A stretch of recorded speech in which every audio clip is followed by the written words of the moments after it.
All right, welcome in. Morning Brew with Jaffe and Razor. This one coming to you post-game on a Tuesday night after the Boston Bruins skate to a 2-1 victory over the Pittsburgh Penguins. The second win this year for the Bruins over the Penguins. They've given up 1 goal in 2 games to the Penguins. They've only scored 3, considering last game was 1-0 as well. But the Bruins now have won 2 of 3 coming out of the Olympic break. And they get goaltending again. Razor, you've got to be ecstatic.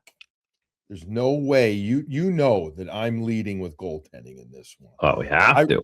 We have to. I really wanted to lead with Marat Khusnutdinov. I got fanboy going on Husnu, but I will give you that goaltending is the place that we got to start. By the way, sponsors for this show: Copeland Automotive Group, Sunset Lake CBD, Sparks Skate Sharpener, and Fazenda Coffee. I've really kind of I've gone all out. I've got my Fazenda mug out tonight, Razor. You got the Fazenda hat on. I'm going tea tonight. You know, I just did too. Sleep tea. Shit out. I went sleep tea. Yeah. You went sleep tea. All right. Well, I went just calm tea, but what I've already done is I've already taken my Sunset Lake CBD tincture. So I mean, we're just all sponsor. This is sponsorship 101. You drove home in your Copeland certainly did Automotive Group car, your Toyota. Okay. Buzzed home. All right. Great. So, and we've got it all covered. We'll have your Spark at the game. Thanks to all of our sponsors. Jeremy Swayman was the spark in this game for the Boston Bruins. So, all right, Razor, all kidding aside, Bruins now have given up a grand total of 5 goals coming out of the Olympic break in 3 games. It sounds awesome, right, partner? Not to be negative here, but they're getting great goaltending. But they got to start getting some other stuff going. They got to clean up some of their D zone, and they got to get some of their big boys going offensively. Would you agree, disagree? Where are you at with that statement? Yeah, no, of course. I mean, I don't think you're going to win 2-1 the rest of the year. So, but you know, you let these guys kind of get into the flow of it. And also, listen, the league's going to tighten up. I think everyone knew the league was going to tighten up after the break, and that's just the reality of it.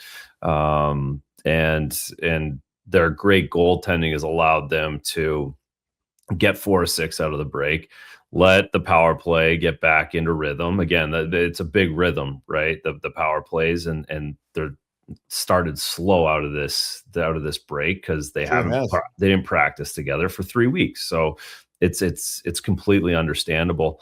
So again, the goaltending was awesome. Sway was awesome, and they get a huge 2 points against an Eastern Conference team. He was great all game, but he got better as the game went on. In case you didn't get to watch or you didn't get to read the score sheet, folks, the game sheet, Bruins end up being outshot 35-28 in this game. However, they owned a 12-7 shot advantage in the first period when they owned a 2-1 goal differential. The only goals, therefore, scored in the game. And in fact, all 3 goals were scored in the first 6 minutes of an absolutely beautifully frenetic, kind of all over the place first period. It was awesome. Couldn't keep it up all game long, but it was awesome. But then the last 2 periods, they were outshot 28-16. I do not have the high dangers in front of me, but I will say that of those 28, I would guess 10 of those were high danger, 8 at least for sure, 10 probably of what I would call Billy high danger, meaning not relying on natural stat trick. Yeah, and then it's funny because the first, they only gave up 7 shots, but Pittsburgh was in on their own 3 times. Right. And then the way Pittsburgh was getting offense changed in the second 2 periods, especially the second half of the game, where they started going low to high, and Carlson and Letang really started working the top, and they're just wristing pucks and getting pucks to the net. So Jeremy was able to get into the game and start finding pucks through traffic. He did a great job of that, covering rebounds, keeping rebounds close to him. And really not a lot of secondary opportunities, even with a lot of action out in front of them. I would think, and I think you said it, I'm not going to say you did because I will not put words in your mouth ever, my friend. But coming out of the break, probably harder for goaltending than any other position because you really can't, you can't replicate, et cetera, the practices here, there, the game condition and practices. But therefore, how have the Bruins goaltenders been so good in the 3 games? Or just to take the other side, is it that the shooters haven't been as good? You No, tell me. I can't imagine that's it. They've had so many freaking good chances. You had two guys that were at the Olympics. That's why. Both guys were seeing Olympic caliber shots, best in the world shots, day after day after day over the 3 weeks. They have such an upper hand over the guys who are sitting around for 3 weeks. So that's really, for me, I think that's why they're sharp as they are, and sharper than most, because they were a part of the Olympics the whole time. Yeah, I mean, the amount of saves in tight that both Jeremy and Jonas have made, what I would call quick reflex saves, like the Achari save that happened in this game. There were a couple that, just the puck kind of bounces to a player or comes in tight, and the flash of the pads. We talked about against Columbus how Korpisalo's pads were beautifully flipping out.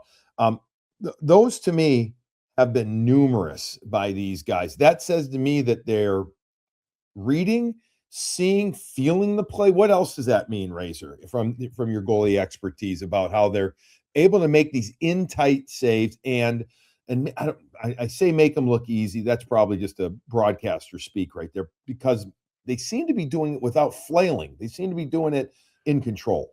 They are in control. They're inside their crease like they've been all season long. And, again, I think you do, though, as a goaltender, you want those plays much more than you want 2-on-1s, 3-on-2s, up and down the rush. Power play opportunities have been limited. They have these chances most of the night did not come on the power play. So that's different. There was no seam plays, no across the Royal Road passes tonight. So that's just so much easier for a goaltender. You'll take 35 of the plays that are a point shot that you can find and you see and you can get back to your post, rather than ones where you're diving cross ice or 2-on-1s or not getting any work, and then the power play sizzles you for a couple. So I think the games more so tonight, more so than the Columbus game, that the Corpy had to make a lot of rush plays. I would say that game was harder than this one. I think Jeremy would say the same thing. I think this one was coming off of low to high plays. And again, he just did a great job fighting through traffic and seeing it. Yeah, and the only goal was through major traffic. Correct. I don't think there was goalie interference on that play. Oh, no, there wasn't. I don't know why the Bruins challenged that one. Especially that early in the game. They got fortunate, right? They killed up that next penalty. You mentioned the penalties, and we're going to get to the penalty kill. Pitt was 0 for 4. This is the most amount of power plays the Bruins had given up in a game this not season, but this post-Olympic break. Thank you. This, I think, we saw the best example of the tweakage to the PK. So we'll touch on that. That's an important thing, because it had been really pretty abysmal until before then. But we got to talk about the start. What a start. I mean, literally opening faceoff. Bruins, again, folks, if you didn't get to see it, pull it up. See if you can. You can watch the condensed version on NHL.com, and they'll show you this. Like right off the opening faceoff, Husnadinov's out there with Pastrnak and Lindholm. It's one back to defenseman, and they go kind of around the horn, so to speak. Husnadinov takes off like a bat out of hell on the left wing side. The puck is beautifully dumped into the zone. Karam's perfectly to a streaking Husnadinov. We've seen this play before. Pastrnak, in fact, has utilized it numerous times throughout his career.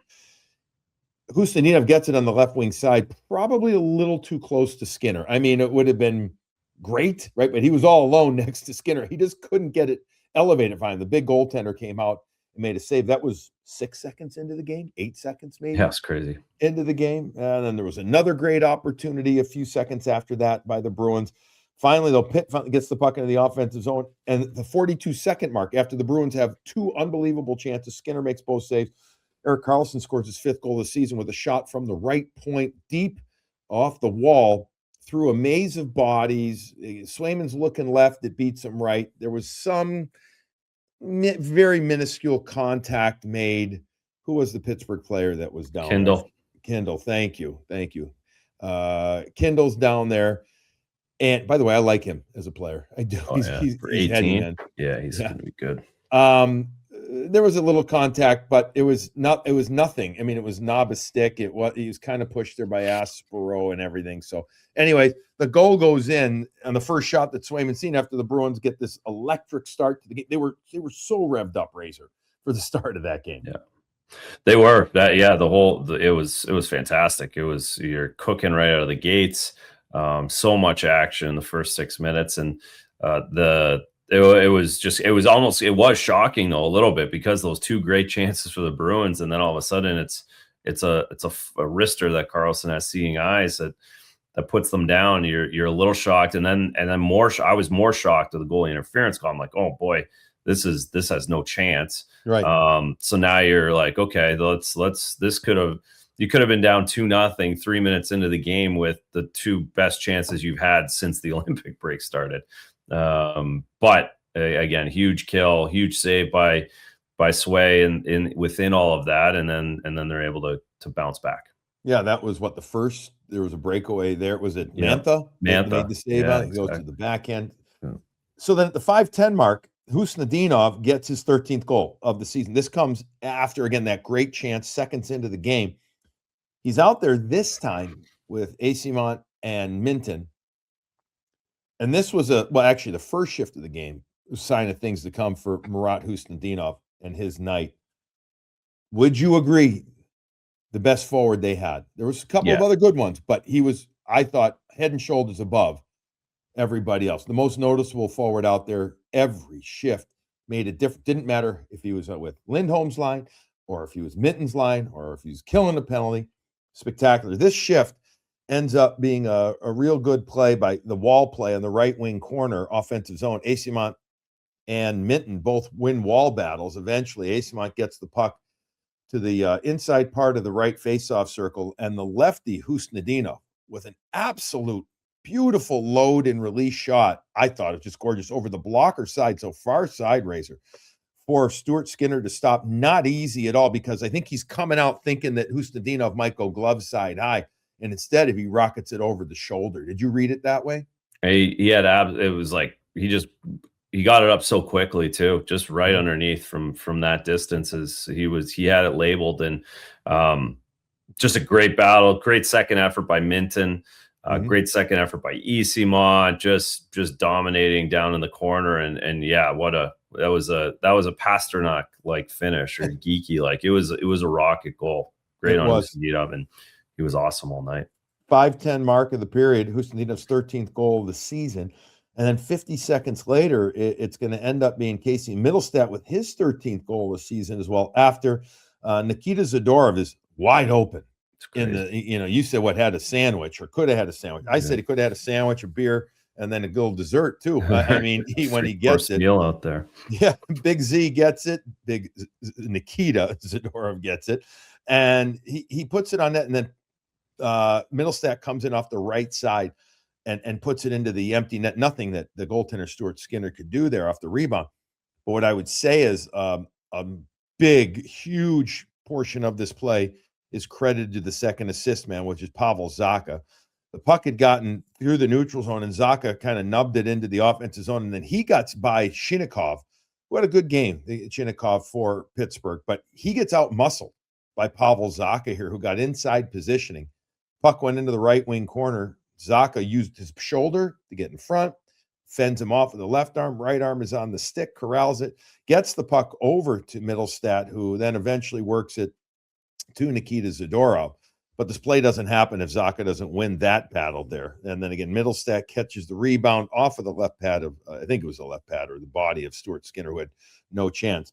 And he gets the goal. So you're 3 goals at the 6-minute mark, and you guys are having a great time upstairs.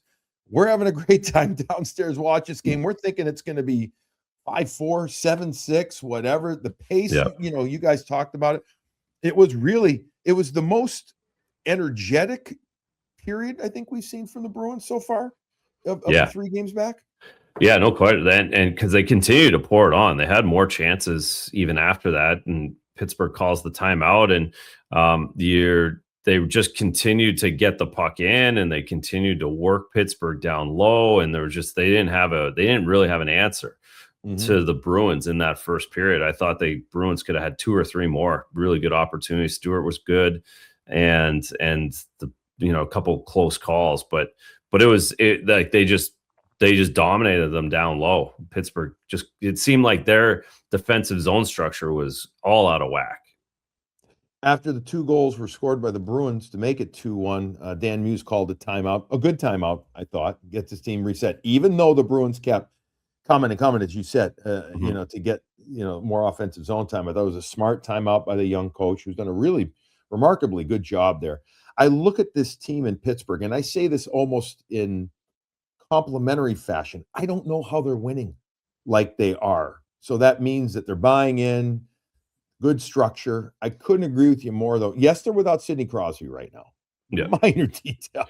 Yeah, the face-off thing's going to be a problem for them with sit-out. They just don't have any possession. Yeah, and at the end of the game, they got smoked in the draw by Zacha. He just kept drilling guys. Kept winning. You're right. And this has been something all games after the Olympic break for the Penguins that they've struggled with. And they were also without Blake Lizotte tonight. And you say, oh, who's Blake Lizotte? Or what?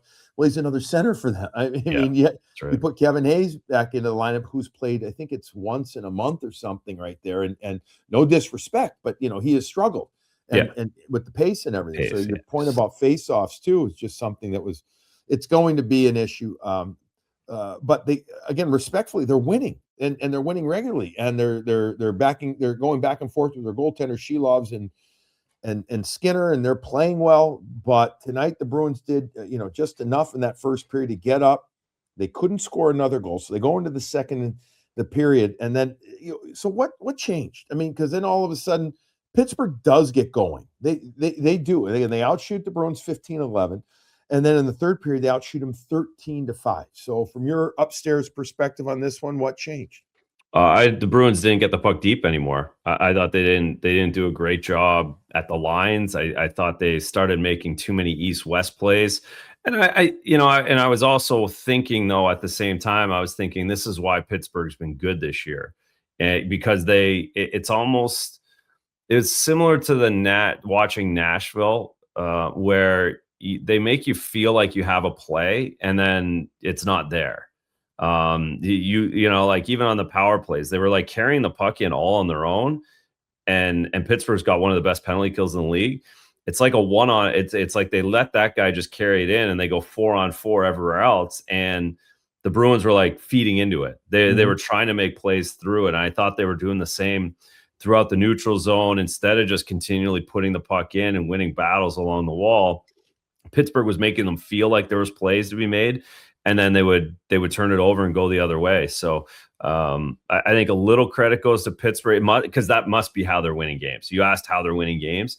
I think that's what I saw in the second period and third period, where they're opportunistic and they do a good job closing space. But that being said, I thought the Bruins at times could have made much simpler plays and went in and did work down low. Yeah, and they never got into it. They had a few really good shifts. They were so noticeable that you're like, oh, okay, watch that. The second line, the Zacha line, they got it going, and the fourth line got it going once or twice, right? But we never saw it, or if we did, forgive me for not remembering. Did we see Pastrnak really get the razzle dazzle going in this game whatsoever? I don't remember. Geeky, he was noticeable. That one should have went in the third. He literally caught a piece of jersey. It was a rocket. It was a heavy duty shot. You're right. So he was all right. Elias Lindholm, not enough. They need more from him. I think coming out of the Olympic break. But it was interesting because you're like, okay, look, again, I'm looking at Pittsburgh's D, and I'm like, this is not a really robust D crew out there, but yet they were able to fend off the Bruins. To your point, they were able to, and they stuck with it. But the Bruins found a way to win. I rhetorically asked, though, is this going? They can't keep playing this way, or can they? I mean, I think you win, just win. I'm not. Every game has its own personality. I'm not yeah, I don't overthink that too much. Marco Sturm afterwards was pretty happy with everything, and I trust him at this point with what he's seeing out of his group. All right, let's mention our sponsors coming up, and then I want to talk about a couple of players. Hampus Lindholm, Nikita Zadorov. I do want to talk about the penalty kill, what the differences are, what little nuances we see there. Also, worth mentioning, we've got 2 or 3 responses to some questions, or as we're getting close to trade deadline. So it's definitely worth bringing that up. But first and foremost, let's mention Copeland Automotive Group, the car that Razor drives to and from games all the time, whether it's the Prius. I don't know if you ever take the big one. No, never. It's a disaster in those garages. It is. You can count on Copeland, Toyota, Chevrolet, Subaru dealerships. Count on them like Razor has. They are phenomenal people, phenomenal products and service. And you can count on Copeland. Go to countoncopeland.com to see what kind of new and used cars they have. Check out all the things and go there and check out cars take them for a test drive. Countoncopeland.com. Razor, we already mentioned Sunset Lake CBD that I took my little good night sleep tincture. I took a little bit of that before I had my just my nice calming tea. I'm just looking for that. I've got to get to sleep early because tomorrow's the old 5:55 a.m. wake up. Oh, mama. Oh, mama is right. But I will get some good sleep because I took some Sunset Lake CBD tincture. And also, you know what? They've got great stuff for aches and pains. They've got great stuff for your pet if you want a little calming influence as well there. Everything's out of their all-natural, their farm in northern Vermont. And Cy and Rev and all the guys up there, unbelievable customer service. They'll talk you through all the products they have. Check out sunsetlakecbd.com. Use the code BRU20, BRU20, 20% off their entire site. Awesome people, awesome products. And then we'll talk about Fazenda because I'll be then having my Fazenda. Again, I'm going all sponsors all the time. I love it. At 6:10 in the morning, I'll be having a cup of coffee in my car on the way to the rink. And it'll be Fazenda coffee, and that's going to be, it's the Morning Brew blend. Go to fazendacoffee.com/morning brew. Check out the Morning Brew blend and other Morning Brew products like the Morning Brew hats. And they got a couple of clean canteens left, but you can also check out other great products that they have. Pete and the crew over there, again, awesome people, have been supporting us almost since day one of the show. So go check out fazendacoffee.com. We thank all of them very much. And do you want to give Swayman the spark of the game, or is there a play that you want to give the spark of the game? I mean, we already went Sway. Sway just did. I think Husnudinov was the spark. He was a spark. Like awesome. Every time he was out there, the energy that he brought was more. Sway was just kind of rock solid. The spark was Husnudinov. I'd go there. All right, sparkshockey.com, the place to go check out the finest at-home skate sharpener you can find. You can make it an NHL-style sharpener with your favorite team logo on it. It should be the Bruins, but if it doesn't have to be the Bruins, make it an NHL team. And don't tell anybody, okay? But check out sparkshockey.com. Let's talk Marat Khusnutdinov then. Like, what do the Bruins have here? Is he outperforming perhaps what we thought? Well, he's outperformed what I thought for sure. I did not see any of this at the end of last season. I was surprised they signed him. I've said this a couple times on our show. Like I was surprised that he was part of the mix coming into this season. I really was, and because he didn't do enough for you. Why were you surprised? See, I thought they would sign one of him and Lauko, and it didn't surprise me in the end. I don't know if I did not see this type of impact. 13 goals now, 14 assists, 27 points. I mean, he's making a difference out there. But were you just didn't think he didn't do enough last year, Razor? Yeah. Is that why? Yeah, and that's probably not completely fair because of how bad they were, right? Like it's right. They were just awful at the end, and there was no reason to have a guy with energy, and no one was going to get to that level at that point of the season anyways. But I just thought there'd just be more of a reset, and credit to them and him and everybody else that he's done what he's done, and now he's chipping in that offensively. So I again, and the other thing was that we talked about this as well before already with him when he was, scoring with David. He is a second round pick. He's a high second round pick. He isn't, completely off the trash heap, and whatever he did to get drafted second, and he's obviously doing now at the NHL level, which is a huge boon for the Bruins. I called him a line driver in the post-game show because whether you put him with Elias Lindholm and David, or you put him with Fraser Minton, or whomever you put, even a PK and stuff out there, he's made himself, in my opinion, into that energy person that is not frenetic pace, that it is heavy, it's quick. He's on top of players. He's on top of plays a lot, but he's doing it in control. There's a difference between the guys that some run around, but they're sometimes they almost over pursue. They overplay. Marat has a purpose with his pace.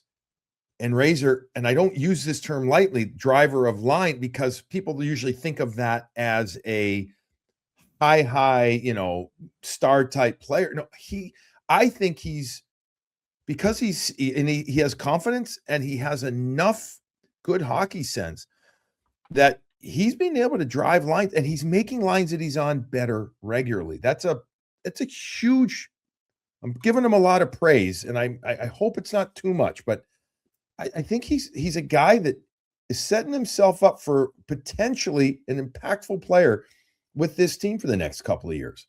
Mm-hmm. Yeah, no, there's no doubt you can't not have him in the mix with what he's doing, because he's able to do it a bunch of different ways. He's always got the energy, but if the puck comes to him, like some energy guys skate right over it, or they just, like they can't do anything with it. But he's, like you said, he's got hockey sense. He understands when he can score. He can understand when he make a play. And then he understands when he has to just be skating his ass off into the corner. So there's just a bunch of positives about him right now. And you know what another positive is, my good friend? One more year at $925,000. Yeah, that works in the salary cap era big time. In the salary cap era, boy, does that ever work. I want to touch on Nikita Zadorov. I didn't think his first two games out were great. We talked once about big guys, right, during our EEI show, maybe taking a little longer. Thought he was much better tonight. I think having the opportunity to go mano a mano, oftentimes he played the most ice time against Evgeny Malkin at 5-on-5. I think that's a real purpose for him. Obviously, for anybody, it is the challenge. He had 5 shots on goal. He had another 4 attempts in this game too, so he was very noticeable. He had 1 assist. I thought pretty obvious statement. His best game since the break. Would you agree?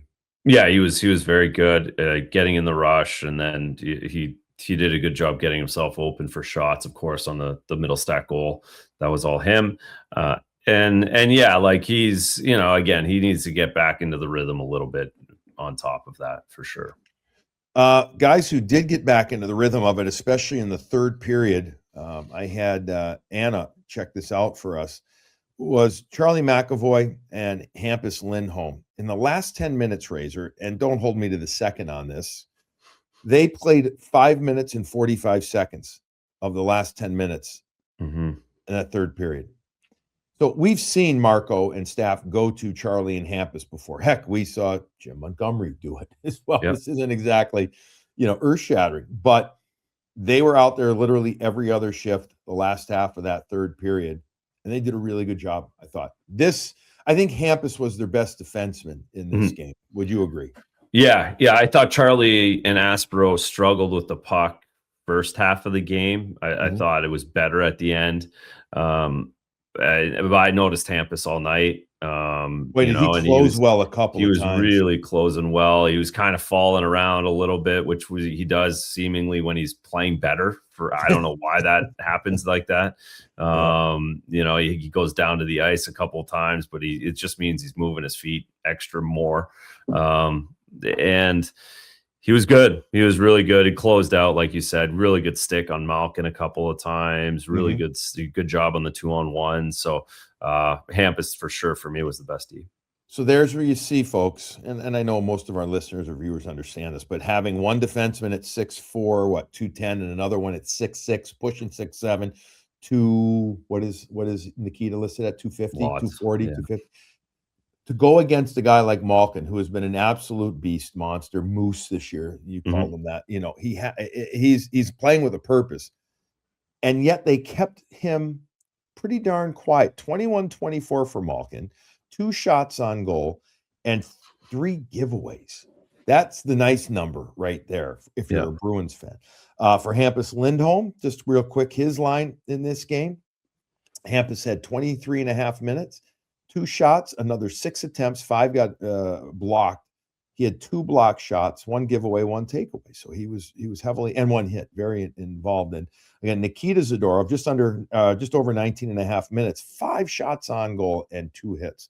So those big boys played big minutes, and again, especially against the big man, Evgeny Malkin. All right, let's quickly talk about the penalty kill. Differences there. Then we'll take 2 comments, questions, whatever. We'll wrap up this show. So the PK was out there, a total of 4 times, if I remember correctly. Pitt did end up having 8 shots, on net on the power play. But we heard an awful lot about how this was one of the main things that Marco Sturm and his staff worked on with players, both before the Olympians came back and then when they came back, about changing some things up to where they are now using a hybrid diamond into a box formation instead of a hard diamond where, boy, oh boy, did they leave the goal line open an awful lot, and then they would run back down to, I don't know, chase, they have a strong, the weak side winger come down, and next thing you know, they're running all over the place, giving up, as you call it, Royal Road passes or high crease or through the crease passes, or they would go low high. The Bruins were all over the place. What in your eyes do you see is tweaked and so far better on this PK?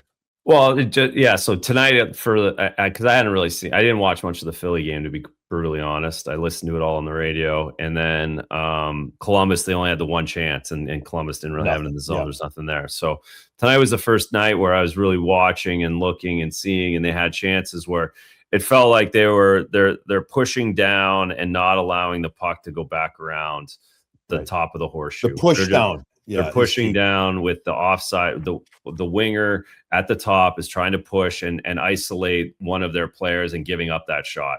The D was kind of coming out to front a couple of times, but not to the where you're just letting the shot come from the top of the circles. And that's where I would think 4 or 5 of those shots on the power play came from that kind of a play. Nothing was going through the seam. They basically stacked up 3 guys along the middle of the ice, sticks all in lanes, nothing coming across, just shutting all of that down. So it seemed pretty obvious they've gotten conservative with it and allowing outside shots. We're going to take them, but we're just not giving up the easy ones anymore. Erik Karlsson, I know he had 6 shots on net, but he had another 6 chances and 2. He was very good in this game. I will absolutely tip your hat to him. He had a plethora of their power play chances of shots, right? There were other guys too, but from your comment about shots from outside, he was the main guy. They didn't work it down low at all. The Bruins didn't allow them to have any work. No, they didn't have that play where the goal line player on usually what becomes, it goes from, usually it's the far side, but then it becomes the strong side, gets it, and then looks to go back to the other side. They didn't have that play. The Bruins have been burnt on that numerous times throughout the course of this season. So far, so good. Penalty killers have some good reads. I thought they closed pretty well in addition. But to your point about being more conservative, that's where the box formation comes in. It just becomes a nice basic rotation to where we come back, as you said, they bring more guys, sticks to the middle of the ice, and it's good. I mean, it's tighter. It brings it back to the middle a bit more, and you'll just have to give up stuff from the outside. Shit's going to happen from there once in a while. But so far, so good. But now you got Nashville coming up on Thursday, and they got Washington. Now, Pitt's got a good power play. That's tough. Well, that's the difference, right? Yeah, huge difference. All right. Let me pull up 1 or 2 question comments that we had. I chummed the waters a little bit earlier. This one's from Joe. Bruin Blood. Gents, this team, while not a strong contender, that's his opinion, is in a great position right now. I want them to stay the course for one more year, keep the picks, and maybe trade a guy or two. Sweeney's done a great job during the past deadlines. Your thoughts? And Joe says he can't wait for this brew. Well, I think that he's not wrong. I mean, Joe, who knows if they're a strong contender or not? The East is so wide open. You know, Tampa has the image of being the them in Carolina. But to sit here and tell you, I think that either one of them is a runaway favorite. I don't know. I don't think so. Doesn't mean the Bruins are going to beat them in a series, but none of them. I guess I would say they scare me. I guess that's maybe the thing. You know, who might scare me more is Buffalo. It's crazy. Buffalo. It's crazy. Buffalo could be first. Yeah, they could. Listen, I think when it's all said and done, this is trade deadline question, obviously here. I don't think they're going to give up the farmer on anything here. If there's a big deal to be had, and they have to move one of their either current first round picks, the Laternos, the Hagens, or one of the upcoming first round picks, it's going to be a big freaking deal. Mm-hmm. It's going to be, but it's going to be for a player with term that they visualize or view that is going to significantly help this team in the now, but not just the now for the next 3 months. It's going to be, I'm going to guess, at least 2 up to 6 years, depending on player that they're getting back, Razor, if they do that. Yeah, no, that's what's going to happen. I mean, there's really no question about that. And Don said as much on Monday. I don't think he doesn't need to come up and do that, say all that, and then go the exact opposite way. They're not trading 2 first-round picks for a guy for a month and a half, like they would have a couple years ago, and like they should have a couple years ago. They're just not in that business right now. That doesn't mean you don't trade the picks if you get a great player right now. Like there's a different. You don't have to be beholden to picks or prospects or anything else. You just want to get a deal, like you said, for a guy who's more than just a month and a half. Which again, I don't think there's anyone that's not on that side. So. No one knows what the market is still, right? Like we have no idea what's going to happen. Quiet. There's so many names, there's so many stories, but no one really knows what's happening. Nothing's moved where you can say, oh, okay, this is the market and this is what X player is worth. So again, I can't imagine them, surprising anybody too much at this deadline when it comes to their prospects and their picks and what their path is for this. And I don't think that affects this team. Like, I can promise you there's teams that do not want to play the Boston Bruins in the first round if it ended today. Mm-hmm. They do not want Mark Kaslick and Tanner Jeannot running over them over and over. Like, it's a hard team to play against. Power play is good. Their goaltending is good. Like, it's they're pretty well suited for a playoff series right now. So that again, it goes back to they're not going back to 2021 or 20, whatever that year was, where they just went after Bertuzzi and all these guys. It's just not what they're not in that position, and they're not. No, and I don't think anybody, like, there's really the only teams that I don't think anyone in the East is in that position either. I don't think anyone really believes that they are automatic. Believe it or not, Buffalo. Well, Buffalo might have to because they have $100 million. They have 3 first overall picks. That's not a big deal. Right. Yeah. That's my point. Yeah. Walter Hobbs says, is packaging a Dean Letourneau player with someone on the roster currently enough to get a Robert Thomas from St. Louis? He also wants to potentially package Sway somewhere. He says, I'm sorry, Walter, you stop listening to the radio. Come on. Yeah. Like, I mean, you got, that's him saying that. With regard to the first part of the packaging a Dean Letourneau player with someone on the roster enough to get Robert Thomas, no, it's not going to be. That's not enough. It's going to be multiple more than 2. You would look at like Lowry, Letourneau, a secondary prospect, and a first and a number 1 pick. Yeah, that's what you're doing for that guy. Yeah, and I don't see that happening. No, I don't listen. I think the Bruins now are my take. I think that Letourneau's as close to untouchable right now. I do, as anybody. Maybe more. Well, I would say more. I would say for sure because of where they're at. Like again, there's nobody like they don't need Robert Thomas doesn't put them over the top. Robert Thomas might be good for in a few years, maybe possibly, but it's not like you're not in a position right now to put yourself over the top with any players. That's the way I see it. So you're not going to give something up like Letourneau right now to do that. Well, I would think Robert Thomas could help him now. I think he could help him an awful lot. Does he put him over the top? I don't. In some ways, I actually would think he does. Not over the top's not the right term. No, he helps get them towards the top more. How about that? That's the way I would put. I mean, wouldn't he become your number one center right away? Yeah, maybe. I mean, again, why does St. Louis want to get rid of him? Well, that's a whole nother question. I'm not sold on Robert Thomas. I guess that's what I'm saying. Okay. I don't know if he's that's that a good. whole nother. Listen, that's a very valid question because this is not trading a 36 or 37-year-old captain who's a free agent to be. Yeah. This is a young, very much just entering his overall prime player. So what are they looking? Is that almost a red flag to your comment? Yeah. So all right, but no, Walter, your first part of the question, no, that wouldn't be enough to get him. It seems to be that a Buffalo or a Utah, who have the most amount of assets, can make that move. Yeah. All right, that's going to do it for our questions or comments. Thanks, folks, for chiming in there. Razor, you and I will have our next morning brew with Jaffe and Razor. Well, we tentatively have one scheduled for Friday after trade deadline. We'll do some type of a quick brew just to go over what happened, didn't happen, etc. We'll have something there.